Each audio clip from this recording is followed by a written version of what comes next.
جو گھر کا نظام وجود میں آیا اس کے بارے میں فرمایا کہ الرجال قوامون علی النساء،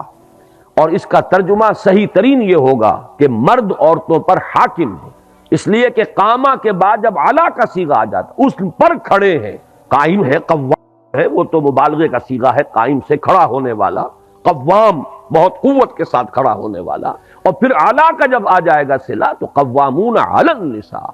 معلوم یہ ہوا کہ مرد عورتوں پر حاکم ہے۔ کس معنی میں؟ کہ خاندان کا یہ مختصر سا ادارہ جو ہے اس میں بہرحال سربراہی جو ہے وہ مرد کے پاس ہے، عورت کو آپ وزیر کہہ لیں کہ اس گھر کے اندر وزیر کی حیثیت اس کی ہے، پورا جو ہے اولاد ہے اس میں ظاہر بات ہے کہ والدین ہونے کے اعتبار سے اولاد کے ذمے ہے کہ دونوں کا ادب کریں، دونوں کا احترام کریں، بلکہ اس اعتبار سے میں ایک بات ابھی عرض کروں گا کہ وہ جو کسر کا جبر ہے اس میں شریعت نے عورت کا حق زیادہ کر دیا، جہاں قانونی طور پر کمی رکھی کہ مرد کو طلاق کا اختیار ہے عورت کو نہیں، خاندان کی سربراہی مرد کی ہے عورت کی نہیں، وہاں اب اس تلافی جو کی گئی ہے، اس کسر کا جبر جو کیا گیا ہے وہ اس والدین کے حقوق میں سے مثلا قرآن مجید میں اگرچہ متعدد مقامات پر 4 مقامات میرے سامنے موجود ہیں اس وقت جن میں اللہ تعالیٰ کے حق کے فوراً بعد والدین کے حق کا ذکر ہے، وَقَضَىٰ رَبُّكَ أَلَّا تَعْبُدُوا إِلَّا إِيَّاهُ وَبِالْوَالِدَيْنِ إِحْسَانًا، لیکن 2 مقامات ایسے ہیں کہ جن میں طور پر ماؤں کا ذکر کیا گیا ہے، حملتہ امہ وہنا علی وہن وفصالہ فی عامین ان اشکر لی ولوالدیک، اور اسی کی وضاحت ہمیں مل گئی حدیث نبوی میں کہ حضور سے ایک صحابی نے پوچھا کہ میرے حسن سلوک کا سب سے بڑھ کر مستحق کون ہے؟ آپ نے فرمایا تمہاری والدہ۔ تیسری مرتبہ پوچھا پھر کون؟ پھر فرمایا تمہاری والدہ۔ چوتھی مرتبہ پوچھنے پر فرمایا کہ تمہارے والد۔ معلوم یہ ہوا کہ 3 گنا حق ہے ماں کا باپ کے مقابلے میں، ادب، احترام اور اس دلجوئی، اس کے اعتبار سے گویا کہ یہ وہ کسر کا جبر ہو رہا ہے کہ قانونی اعتبار سے اگر وہاں کوئی کمی تھی تو اس اعتبار سے اس کی تلافی کر دی۔ یہی وجہ ہے کہ آپ دیکھتے ہیں کہ حدیث نبوی میں علی صاحب الصلاۃ والسلام باپ کے قدموں تلے جنت کا تذکرہ نہیں ہے، الجنت تحت اقدام الامہات، جنت جو ہے وہ ماؤں کے قدموں تلے ہے، اس کو بھی آپ اسی کے حوالے سے سمجھ لیجیے۔ یہ وہی توازن پیدا کیا جا رہا ہے۔ اسی توازن کی ایک اور شکل ہے کہ بیٹوں کی پرورش پر کسی اجر و ثواب کا کوئی خاص تذکرہ نہیں ہے، یہ تو ٹھیک ہے، ایک انسان اپنی اولاد کو یہ سمجھتا ہے کہ اللہ کی عطا ہے، اللہ کی دی ہوئی چیز ہے، اور اس کا جو بھی حق مجھے ہے اس کے لیے پالنے کے لیے، پوسنے کے لیے، اس کی ضروریات پوری کرنے کے لیے، وہ چاہے بیٹا ہو چاہے بیٹی ہو، اس کے لیے وہ بھاگ دوڑ کرتا ہے یہ سمجھ کر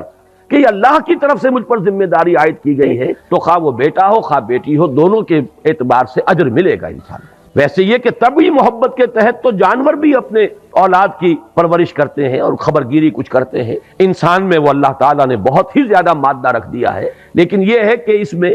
اگر انسان یہ سمجھ کر رہا ہو کہ یہ در حقیقت اللہ کی عائد شدہ فرض ہے مجھ پر جو میں ادا کر رہا ہوں، یہ اللہ کی امانت ہے میرے پاس۔ یہی وجہ ہے کہ جو اولاد بچپن میں فوت ہو جاتی ہے اس کی نماز جو آپ پڑھتے ہیں، دعائے جنازہ جو اس میں مانگتے ہیں، اس میں کیا ہے؟ اللہم اجعلہ لنا فرطا واجعلہ لنا اجرا وذخرا واجعلہ لنا شافعا مشفعا، پروردگار یہ بچہ تو نے مجھے دیا تھا، تیری امانت تھی، میں نے جو محنت کی ہے، پالا پوسا، ہم نے جو بھی اس پر مشقت جھیلی ہے، پروردگار تو اس کو ہمارے لیے آخرت میں ذخیرہ بنا دے، اجر کا ذریعہ بنا دے۔ معلوم یہ ہوا کہ چونکہ تیری شے سمجھ کر ہم نے یہ کام کیا، اگر تبھی محبت کے تحت ہو تو پھر تو اجر آپ اس کے پر کلیم کر ہی نہیں سکتے، تو اس اعتبار سے تو لڑکے اور لڑکی میں کوئی فرق نہیں ہے، لیکن یہ کہ آگے چل کر ساری احادیث کے اندر لڑکیوں کے پالنے پوسنے کے بارے میں ہے، کہیں کہ جس نے 2 بچیوں کو بھی